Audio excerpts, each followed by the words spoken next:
What are the criticisms of fundamental rights. जो fundamental rights हमारे constitution के part 3 में दे रखे हैं, ठीक है, इसकी बहुत ज्यादा निंदा हुई है। It has met with wide and varied criticism. कोई भी चीज हमारे संविधान में ऐसा तो है नहीं कि अनक्रिटिसाइज वे में गई हो। जो क्रिटिक्स के आर्ग्यूमेंट हैं वो क्या क्या है, इसको हम देखते हैं, ठीक है। मतलब यहां पर ओवरऑल क्या है कि पार्ट 3 की ही क्रिटिसिज्म हो रही है। अब एक बात मैं आप लोगों को समझा देना चाहता हूं अच्छी तरीके से। अगर कल को क्वेश्चन ये आता है एज जनरल तरीके से, तो बुकों में ये दे रखा होता है फंडामेंटल राइट्स, राइट, इसकी क्रिटिसिज्म क्या है। लेकिन कल को अगर इसमें ये क्वेश्चन आ जाता है ना कि पार्ट 3 की क्रिटिसिज्म अगर लिखो, ठीक है, पार्ट 3 की क्रिटिसिज्म लिखो, तब भी मैं तब भी बता रहा हूं यही क्वेश्चन रहेगा, यही आंसर रहेगा। एक ही बात हुई कि नहीं हुई, बताओ। एक ही बात है। और हर चैप्टर के अंदर जो हम अभी तक पढ़ते हुए आए हैं कि कॉन्स्टिट्यूएंट असेंबली या फिर मेकिंग ऑफ द कॉन्स्टिट्यूशन, इन सबको कभी ना कभी किसी ना किसी पॉइंट पे क्रिटिसाइज करा गया है कि नहीं करा गया। हमने देखा ना, इसमें हर एक चैप्टर के अंदर एंड में आता है criticism of this, criticism of that, है ना, ये चीज है। तो नंबर 1 पॉइंट है एक्सेसिव लिमिटेशंस। एक्सेसिव लिमिटेशंस मतलब क्या? देखो अशप्रीत, फंडामेंटल राइट्स ना सबको इसलिए दिए गए थे क्योंकि वो फंडामेंटल है, ये मौलिक अधिकार हैं नागरिकों की वेलबींग के लिए और उनके वेलफेयर के लिए। They are very much fundamental, right. लेकिन हर एक फंडामेंटल राइट में रोक टोक है। मतलब कोई भी फंडामेंटल राइट एब्सोल्यूट नहीं है, राइट। 100% हम उसको लिमिट नहीं कर सकते। जब भी कोई परिस्थितियां, कोई सिचुएशंस हमारे सामने आएंगी तो उनकी जो इंटेंसिटी है वो कम हो जाएगी, हाँ कि ना, है ना।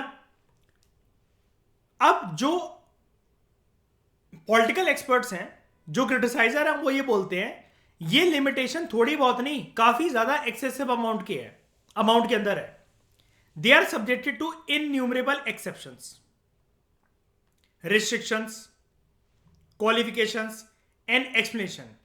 तो क्रिटिक्स ने यह बोला कि जो कॉन्स्टिट्यूशन है, एक हाथ में तो वो हमारे फंडामेंटल राइट्स का तोहफा रख देता है और दूसरे हाथ से उसे हमसे छीन भी लिया जाता है। यानी कि एक हाथ से लेना और दूसरे हाथ से देना, एक हाथ में देना दूसरे हाथ से छीन लेना।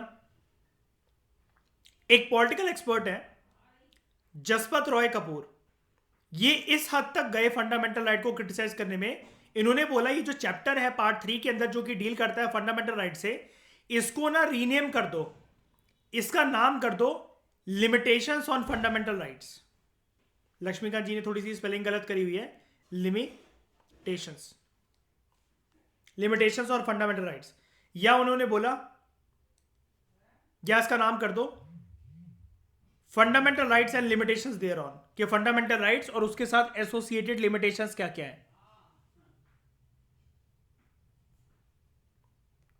उसके बाद no social and economic rights. Fundamental rights में आपको कोई भी सोशल या इकोनॉमिक राइट देखने को मिलते हैं? ईशा, मुझे एक बात बताओ, क्या कोई भी मौलिक अधिकार इस बारे में बात करता है कि नागरिकों का अधिकार बेसिक मिनिमम इनकम के लिए इतना होना चाहिए, अपना गुजारा करने के लिए इतना होना चाहिए, रोटी कपड़ा मकान का गुजारा करने के लिए, ये सभी को बीइंग अ नागरिक, बीइंग अ भारतीय नागरिक, इतना अधिकार तो बेसिकली मिनिमम तौर पर सबको मिलेगा ही मिलेगा। बताओ, सबसे पहला अधिकार हमारी सांसों से आता है कि नहीं आता, बताना जरा। अगर हम जीवित ही नहीं रहे तो बाकी सारे अधिकारों को हम क्या एंजॉय कर सकते हैं कि नहीं कर सकते, बताओ। नहीं कर सकते। और हमारी जो सांसें और हमारा जो जीवन है वो बेसिक नेसेसिटीज ऑफ लाइफ से ही चलता है, रोटी कपड़ा मकान, यानी कि फूड, क्लोथिंग एंड हाउसिंग। क्या इसकी बात किसी भी मौलिक अधिकार के अंदर करी गई है, फंडामेंटल राइट के अंदर करी गई है? ये लिस्ट कॉम्प्रिहेंसिव नहीं है, क्योंकि यहां पर सिर्फ बात करी जाती है as it consist of only political rights.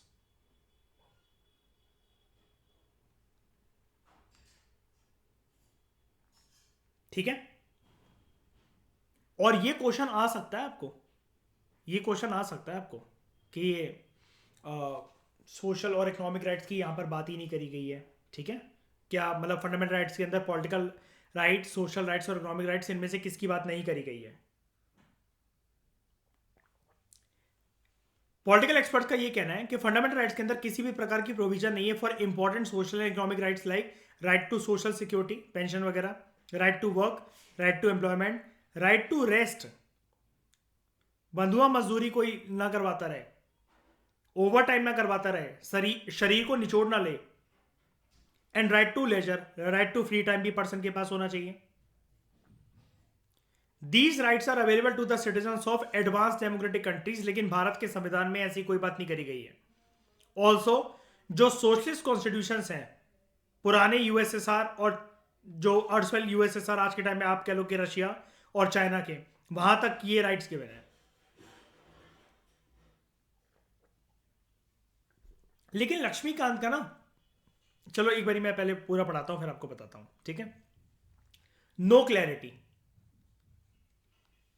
Fundamental rights बड़े ही ज्यादा, अगर वो इतने ही इंपॉर्टेंट है तो इतने ज्यादा, पॉलिटिकल एक्सपर्ट्स ये कहते हैं इतने ज्यादा वेग, वो इनडेफिनाइट और एम्बिगुअस मैनर में, यानी कि धुंधले धुंधले क्यों डाले गए हैं? जो वेरियस फ्रेजेस और वर्ड्स जो यूज हुए हैं इन चैप्टर के अंदर, लाइक पब्लिक ऑर्डर, ये शब्द, minorities, reasonable restriction, public interest, ये क्लियरली डिफाइन कौन करेगा? जो लैंग्वेज यूज करी गई है इनको डिस्क्राइब करने के लिए बड़ी कॉम्प्लिकेटेड है एंड कॉमन मैन इसको नहीं समझ सकता। तो ये आर्ग्यूमेंट करी गई है, आरोप लगाया गया है संविधान के ऊपर हमारे, that constitution was made by lawyers for the lawyers. ये वाला क्रिटिसिज्म हमने कॉन्स्टिट्यूंट असेंबली में भी देखा था इसमें ना, कि इसकी लैंग्वेज इतनी कॉम्प्लिकेटेड है, that is made for the lawyers. Sir Ivor Jennings, he called the constitution of India as paradise for lawyers. ये वाली बात हमने पहले भी पढ़ी है, फ्रेज है ना जिसमें, याद होगा आपको। ठीक है। तो ये वाली बात यहां पर फंडामेंटल राइट के कंटेक्स्ट में भी इन्होंने बोली। ठीक है, दैट सिंस इनकी लैंग्वेज ऐसी है कि लॉयर्स के द्वारा बनाई गई हो और लॉयर्स ही इनको इंटरप्रेट कर सकें, तो इसको ऐसा बोला गया है that it is a paradise for lawyers. ये वाली बात बोली सर आइवर जेनिंग्स ने। अब इस प्रकार के जो क्वेश्चंस है ना, ये यूपीएससी में तो नहीं आते कि किसने कॉन्स्टिट्यूशन को पैराडाइज फॉर लॉयर्स बोला, लेकिन ऐसे क्वेश्चंस आपको एमपीपीएससी, यूपीपीएससी और बिहार पीएससी में देखने को मिल सकते हैं, और इवन लोकसभा एंड राज्यसभा के प्रोटोकॉल के पेपर्स के अंदर देखने को मिल सकते हैं। उसके बाद क्रिटिसिज्म लगाया जाता है, आरोप लगाया जाता है नो परमानेंसी। ऐसा बोला जाता है दे आर नॉट सैक्रोसेंट या फिर इम्यूटेबल। क्यों? मतलब सैक्रोसेंट और इम्यूटेबल का मतलब होता है, सैक्रोसेंट का वैसे मतलब होता है पवित्र, जिसकी पवित्रता मेंटेन हो, सेक्रेटनेस मेंटेन हो। इम्यूटेबल जिसको कोई छेड़ ना सके। ठीक है। लेकिन फंडामेंटल राइट्स एब्सोल्यूट नहीं है, तो ये सैक्रोसेंट और इम्यूटेबल तो नहीं हो सकते, क्योंकि पार्लियामेंट जो है इनको कर्टेल कर सकता है, उनको एबॉलिश कर सकता है। As for example abolition of fundamental right to property, जैसा कि 1978 में कर दिया गया। मतलब उनकी इंटेंसिटी को कम करना तो छोड़ो, 7 फंडामेंटल राइट्स की लिस्ट थी ओरिजिनली जो संविधान निर्माताओं ने दी थी। पार्लियामेंट ने अपनी पावर को यूज करके इस लिस्ट को मिनिमाइज कर दिया, 6 मौलिक अधिकारों पे ला दिया, इसको खड़ा करके 7 से। तो पॉलिटिकल एक्सपर्ट्स ये बोलते हैं, क्रिटिसाइजर्स इसको ये बोलते हैं, अगर ये प्रक्रिया एक बार हो चुकी है तो fundamental rights can become a play tool, ये खिलौना बन सकते हैं in the hands of politicians, इनकी मेजोरिटी ऑफ पार्लियामेंट के अंदर। क्योंकि संविधान को अमेंड करके फिर तो ऐसे कोई भी चीज छेड़ी जा सकती है कि नहीं? जो जुडिशरी ने एक, मतलब क्रिटिसाइजर बोल रहे हैं थोड़ा सा टॉन्ट मारने के लिए, कि भाई साहब जुडिशरी ने जो ये एक नया खिलौना ला दिया बाजार में, एक नई नौटंकी पेश कर दी है, डॉक्ट्रिन ऑफ बेसिक स्ट्रक्चर, ये सिर्फ एक प्रकार से लिमिटेशन है पार्लियामेंट की अथॉरिटी पर कि फंडामेंटल राइट्स को कर्टेल या अबॉलिश करा जाए। It is only a limitation on the authority of parliament कि इसको कर्टेल करा जा सकता है, अबॉलिश करा जाता है, अब अबॉलिश करा जा सकता है कि पार्लियामेंट के पास जो पावर है फंडामेंटल राइट को, इसको सुप्रीम कोर्ट जो है एक प्रकार से बस लिमिटेशन ही लगा सकता है। यानी कि क्रिटिसाइजर ये बोलते हैं इस बात में कोई दम नहीं है डॉक्ट्रिन ऑफ बेसिक स्ट्रक्चर। उसके बाद सस्पेंशन ऑफ फंडामेंटल राइट्स। जो फंडामेंटल राइट्स की एनफोर्समेंट जो सस्टेन हो जाती है in the situations like national emergency, वो अलग बात है कि आर्टिकल 20 और आर्टिकल 21 को किसी का बाप तक नहीं छेड़ सकता। ये एक और दाग धब्बा है कि हम ये बोलते हैं कि राइट्स ये कितने एफिकेसियस है, इनकी कितनी एफिकेसी है, कितना इंपैक्ट है। ये जो प्रोविजन है कि extra ordinary circumstances like national emergency के टाइम पर फंडामेंटल राइट्स की इन्फोर्समेंट को सस्पेंड करा जा सकता है, ये डेमोक्रेसी की जड़ को काटने जैसा है। एक ऐसे देश में जहां पर हम लाखों करोड़ों इनोसेंट लोगों के राइट्स को हम सस्पेंड कर रहे हैं, कटेल कर रहे हैं, कट कर रहे हैं कॉन्टिन्यूस तरीके से। कॉन्टिन्यूस जेपार्डी का मतलब है कि मतलब जब तक सरकार की इच्छा अनुसार अगर ऐसा होता रहेगा तो होता ही रहेगा, इस पे किसी का कोई कंट्रोल नहीं है। According to the critics fundamental right जो है they should be enjoyable in all situations, चाहे इमरजेंसी हो चाहे इमरजेंसी ना हो। राइट? सही है ये वाली बात? समझ में आया? बताओ। और मैं आपको इस शब्द का मतलब एक बार डिक्शनरी मीनिंग प्रॉपर तरीके से दिखा देता हूं, ताकि जब भी आप इसको लेक्चर देखो तो आप इसको लिख सको। लाइक मैं आपको दिखा देता हूँ जेपार्डी का मतलब डिक्शनरी मीनिंग क्या होता है इसका। डेंजर ऑफ लॉस और हार्म और फेलियर, एट रिस्क कोई भी चीज होना, ठीक है। इसका हिंदी में मीनिंग ये होता है खतरा। वापस आके देखो, कॉन्टिन्यूस इनोसेंट लोगों के, लाखों करोड़ों लोगों के जो राइट्स हैं, जो मौलिक अधिकार हैं, डेमोक्रेटिक सिस्टम की जड़ कट जाती है इनके सस्पेंशन होने की वजह से, और लाखों लोगों के राइट जो हैं वो कॉन्टिन्यूस जेपार्डी के मतलब कॉन्टिन्यूस खतरे में रहते हैं कि जब तक इमरजेंसी चलती रहेगी तो हो सकता है कि ये हो सकता है ना इस बार कि कहीं पे कर्फ्यू वगैरह लगा और इनोसेंट लोगों को फिर गोली भी मार दी जाए। ऐसे तो एक्स्ट्रा ऑर्डिनरी सिचुएशंस मतलब हालांकि हम यहाँ पर इमरजेंसी पढ़ रहे हैं, लेकिन हमने जैसा कि मार्शल लॉ पढ़ा इसमें, वहां पर भी सिटीजन के साथ कुछ भी करा जा सकता है। और वहां पर तो ऑफिसर्स को तो एक लिबर्टी भी होती है कि उनका कोई जुडिशियल रिव्यू वगैरह नहीं हो सकता, है ना। ये चीज। उसके बाद बात करते हैं एक्सपेंसिव रेमेडी की। Judiciary has been made responsible कि वो इनको डिफेंड, इन फंडामेंटल राइट्स को डिफेंड करेगा और प्रोटेक्ट करेगा, ठीक है। कि लेजिस्लेचर जो पार्लियामेंट है और जो एग्जीक्यूटिव है अननेसेसरी इन फंडामेंटल राइट्स में इंटरफेयर ना करे। लेकिन जुडिशियल प्रोसेस काफी ज्यादा एक्सपेंसिव होता है क्योंकि एक ही तारीख के अंदर सब कुछ ठीक नहीं हो जाता। फिर नॉर्मल इंसान जो होता है, जो कॉमन मैन होता है, जो कोर्ट की तारीखें, वकीलों को इतना पैसा देना अफोर्ड नहीं कर सकता, तो उसको लगता है कि छोड़ो यार, जाने ही दो, जो मेरे साथ हुआ शायद से मेरी किस्मत ही होगी। क्रिटिसाइजर यहां पर ये कह रहे हैं, आलोचक यहां पर ये कह रहे हैं कि जुडिशियल प्रोसेस काफी ज्यादा एक्सपेंसिव होता है और इसके एक्सपेंसिव होने की वजह से कॉमन मैन जो है वो कोर्ट वगैरह में जाने से, वकीलों को पैसा देने से और कोर्ट में अपना केस पेश करने से हिचकिचाता है। तो क्रिटिक्स ये कहते हैं कि फंडामेंटल राइट जो है ये basically rich section of the society को बेनिफिट करते हैं, क्योंकि गरीब जनता या मतलब जिसके पास पैसे कम हो या कोर्ट वगैरह की प्रक्रिया वो ना जानता, वो वैसे भी नहीं जाएगा।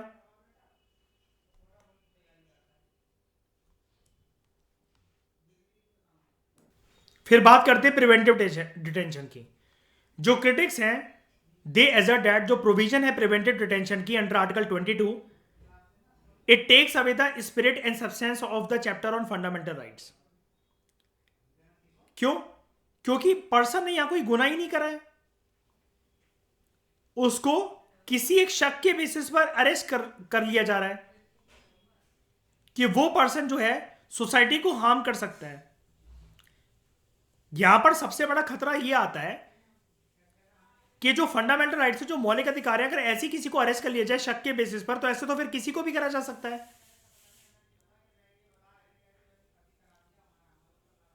है ना।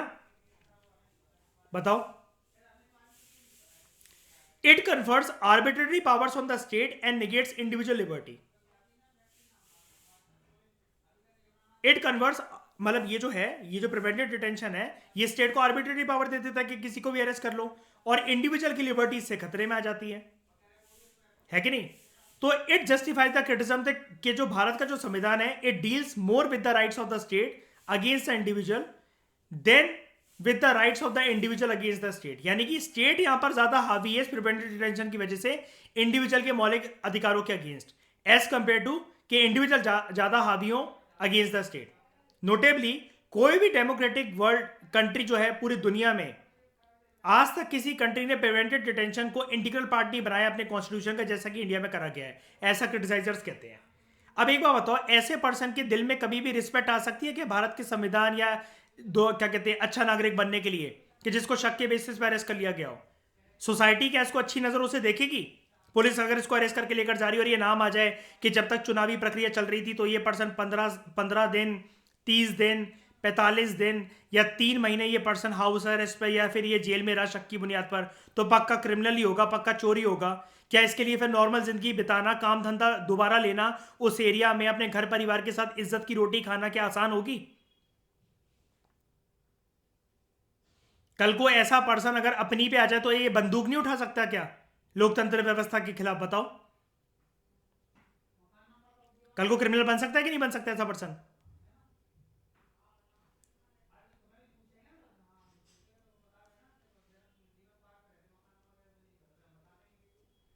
No consistent philosophy according to some critics, जो चैप्टर है फंडामेंटल राइट्स पर, ठीक है, it is not the product of any philosophical principle. Sir Ivor Jennings ने ये एक्सप्रेस करा है उनका view that he said that fundamental rights proclaimed by the Indian constitution they are based on no consistent philosophy. ये किसी एक philosophy के ऊपर बेस्ड नहीं है। सर आइवर जेनिंग्स ने क्या बोला कि जो थ्रेड है 19th सेंचुरी का, 20th सेंचुरी के लिबरलिज्म का, it runs through it. Liberalism का मतलब क्या? लिबर्टी देना। लेकिन there are consequences of the political problems of the Britain in it, ठीक है, जो हमें काफी ज्यादा बेटर एक्सपीरियंस जो सैनिकों को मिला ब्रिटिश रूल के अगेंस्ट, ठीक है, उनके जो उन्होंने हम पे कब्जा वगैरह कर रखा था, हुकूमत जमा रखी थी यहाँ पर। तो there is evidence of desire to reform some of the social institutions with time, और सर्कमस्टांसेस उसके लिए डेवलप इंडिया में हुए भी। The result is a series of complex formula, जो कि 24 आर्टिकल्स हैं, जो कि कुछ ज़्यादा लेंथी हैं और कॉम्प्लेक्स हैं, उनकी लैंग्वेज इतनी ईजी नहीं है, कॉम्प्लिकेटेड लॉज हैं, उसके अंदर हमें देखने को मिलते हैं। डोंट वरी, आपको ये सब याद करने की जरूरत नहीं है, ठीक है। सर आइवर जेनिंग्स जो है अपने बस क्रिटिसाइज कर रहे हैं मतलब इस चीज़ को, कि ये किसी फिलोसफी के ऊपर बेस्ड नहीं है। ब्रिटिश कॉन्स्टिट्यूशन फिर भी एक फिलोसफी के ऊपर बेस्ड है। क्रिटिक्स ये कहते हैं that this creates difficulty for the supreme court and high courts in interpreting fundamental rights, ठीक है, कि ये चीज़ काफ़ी ज़्यादा डिफिकल्टी पैदा करती है कि जब कोई चीज़ किसी फिलोसफी के ऊपर बेस्ड नहीं, क्योंकि कभी कभार आपको पता है ना, कभी कभार क्या, बहुत ज़्यादा जैसे क्राइम वगैरह में कभी कभार इंटेंशन भी देखी जाती है ना, ठीक है। The critic said that this creates difficulty for the supreme court and high courts in interpreting fundamental rights. Okay, ये चीज़ ठीक है। बताओ ये चीज़ सबको समझ में आई?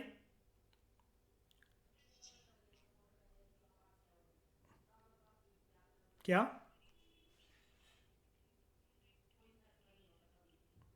ये हाँ, right to rest and right to leisure, मतलब क्या कहते हैं, नहीं, right to rest and leisure एक ही बात होती है।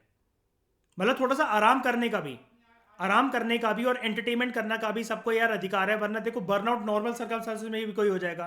अब स्कूल अगर है, अगर 16 घंटे 18 घंटे चला दिया जाए कि हिंदुस्तान के बच्चे बहुत ज़्यादा वो बनेंगे, पूरे टाइम अगर वो पढ़ाई में बिताएंगे तो उल्टी सीधी चीज़ों में उनका ध्यान नहीं जाएगा, ये तो कोई बात नहीं हुई ना, ये चीज़ है, ठीक है।